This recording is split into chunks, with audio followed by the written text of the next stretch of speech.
Hey, Motorman here. What am I looking for? Well, if you remember just a few years back, there were dozens upon dozens of Harley clones. They were coming out of the woodwork from every manufacturer, especially the Japanese. Where'd they all go? That's what we're going to talk about today. So because it's 75 degrees here in Florida, I know it's probably like, what, 68, 69 up north. But anyway, it's a beautiful day for a ride. So we're going to go for a ride. I'm going to tell you all about it. What happened to all those bikes? So, all right, what we're going to talk about today is what happened to all the metric cruisers and baggers that were being made in profusion from the late 90s all the way up until about, I don't know, 2010 or so. Some are still being made today. Inexpensive motorcycles, nice bikes, nothing wrong with them. But I'm going to tell you why they were so popular for a while and why they just about disappeared. My last video I showed you, by the way, I showed you a CVO. It was 45,000 bucks, and if you wanted the optional paint job, it was another $4,500. So $50,000 roughly for a CVO. And people said, well, who the hell can afford that? So I did a little research. I was figuring they would sell most CVOs in California, Florida, maybe Colorado, places where people have some money. Instead, I found out that they're selling all these CVOs in Minnesota, Minneapolis to be specific. I don't know why that is, but I guess there's a lot of, I understand there's millions to be made in the daycare business, and there's a whole bunch of them in Minneapolis. So they're buying up like CVOs by the dozen. Anyway, let's get on to talking about the Metro Cruiser market. So, okay, I'm going to take you back like 20-25 years because, you know, if you don't know where you came from, you probably don't know where you're going. And we're going to talk about the Harley clones. And this is what happened back in late 90s, 97, 98. Harley Davidsons were selling like crazy. Dealers were getting a premium, thousands over list price for them. And it was tough to get. You had to wait a year, put your name on a list, pay a couple of $1,000 just to put your name on a list. It was crazy stuff. And then a lot of them wouldn't sell you a Harley unless you had a Harley Davidson to trade in. Now, at that time, around, I guess, 98 or so, Harleys were between, for the big cruisers, the big twins and the touring models, between 16 and 20,000, plus the premiums that the dealers were getting for them.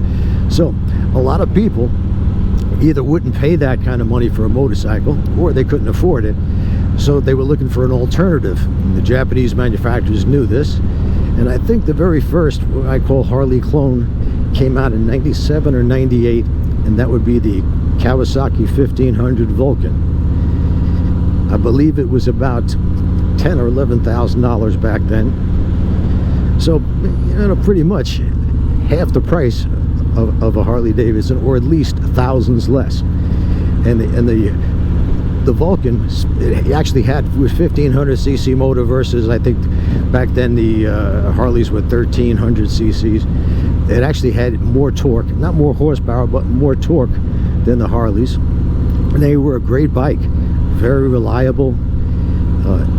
Maintenance was fairly inexpensive as compared to Harley Davidson, and people bought them like crazy. The next one to jump into that market was Honda. Honda had a bunch of cruisers and baggers, starting with the Honda Ace, the Shadow Ace. Came with white wall tires, even had a single pin crank so that it sounded a lot like a Harley. At idle it would vibrate just like the Harleys of the time did. And they were less money. I think they were about $8,000 or $9,000. And Honda had a bunch more. They also came out with the Honda Aero 1100, which was almost a complete copy of the Harley Heritage model. And these bikes were selling really, really well, mainly because they were cheap. They were good bikes. They were reliable.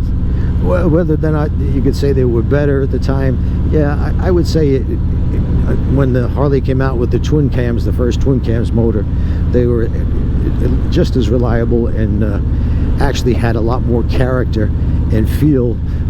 It felt like a motorcycle much more than the metric bikes did.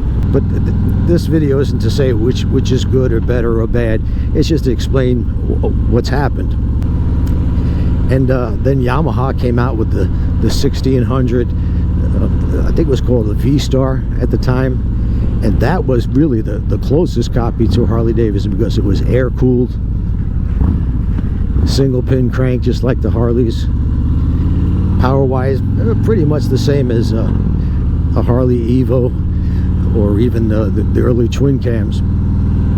They sold like crazy as well. They even had a fairly good aftermarket support.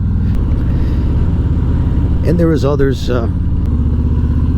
Kawasaki came out with the Nomad, which was a direct competition, or supposed to be a direct competition with the Road King.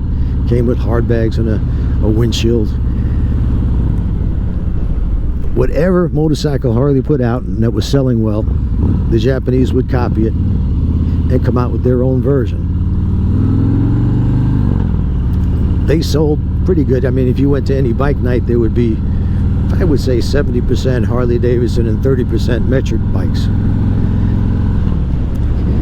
But once the supply caught up with the demand, and then you could buy a late model Harley Davidson with low mileage for about the same price as you could buy some of the more expensive metric bikes. Little by little, metric bikes stopped selling. So little by little, they just stopped manufacturing these bikes. I think the main two that are still around is the Kawasaki Voyager, which was Kawasaki's version of the Harley Ultra, and the Vicaro, or Vicaro. I don't know why I find it hard to say that word, but that was very similar to the Road Glide. But as things go along, as the years pass, there are like fads in the motorcycle industry. Everybody remembers the chopper fad. That lasted about 3 or 4 years. Orange County Choppers got the TV show, and everybody wanted to get in on the act. Remember, everybody became a bike builder. That didn't last long because those bikes were horrible to ride. If you remember, there was a time from, well, probably from 2000 up to about 2012 or so, where everybody wanted a sport bike with fairings. The seating position on those bikes was horrible, but everybody, all the young people, they wanted them. I know some older guys that bought them and they got rid of them within a few days because the riding position was so bad. Even for young guys, for older guys, it was horrible. But they were selling really well. Then the young guys were crashing them all over the place, so the insurance went out of sight. And then the next fad was standard bikes, basically sport bike with an upright riding position.